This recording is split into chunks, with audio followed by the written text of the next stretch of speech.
Although the Apple III was technically the successor to the Apple II, it didn't gain traction in the market because, well, it overheated, because Steve Jobs was never a big fan of fans, no pun intended. So the Apple III was very short-lived. To compete in the 16-bit era, Apple released the Apple II GS. The GS stood for graphics and sound. Even though it was backwards compatible with the Apple II with the 6502 processor, it also sported a new processor and a better graphics chip and a better sound chip. Unfortunately, in 1986, it was in direct competition with the Apple Macintosh. The Macintosh team did not like this because in many cases, the Apple II GS could outperform the Macintosh. So Apple intentionally crippled this machine and squelched it, and it never took off as big as it should. Now, I'm lucky enough to have one of these machines, and it's quite impressive. I'm going to try to load some demos on here that will show off what this machine was capable of.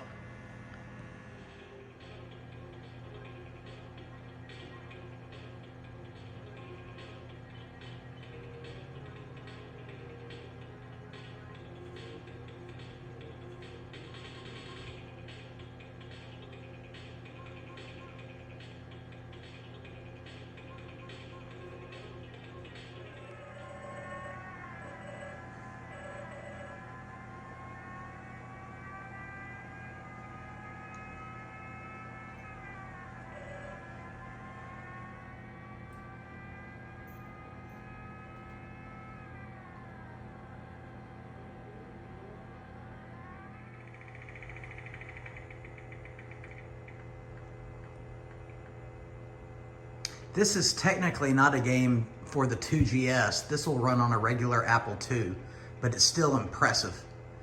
And this was one of my favorite games back in the day on the PC. Prince of Persia. Now keep in mind, if this were on a proper RGB monitor and not the composite output, it would look immensely better. But this is the graphical user interface that was available on the Apple II GS. And at the time, the Macintosh was still in black and white. I don't believe the Macintosh 2 came out until 1987.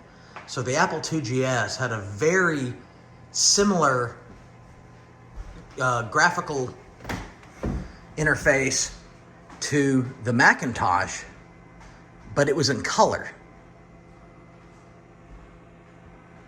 And people who use Macintosh today, this will still look familiar. This was what the 2GS could do and run all the applications that you could business-wise on the Mac. You could do it on the 2GS as well.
So when programmers knew what they were doing, this machine could really shine.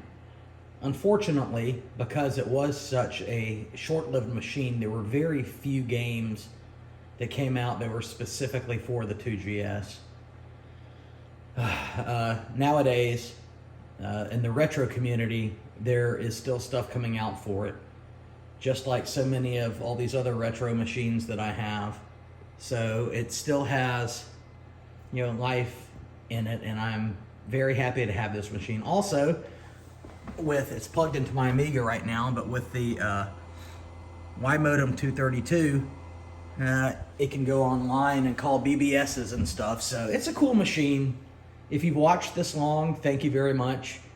If you're into retro computer collecting, I highly recommend this machine because it'll do everything that the old Apple IIs will do, from Oregon Trail and everything. Plus, it's advanced graphics and sound chipset. So, thank you very much.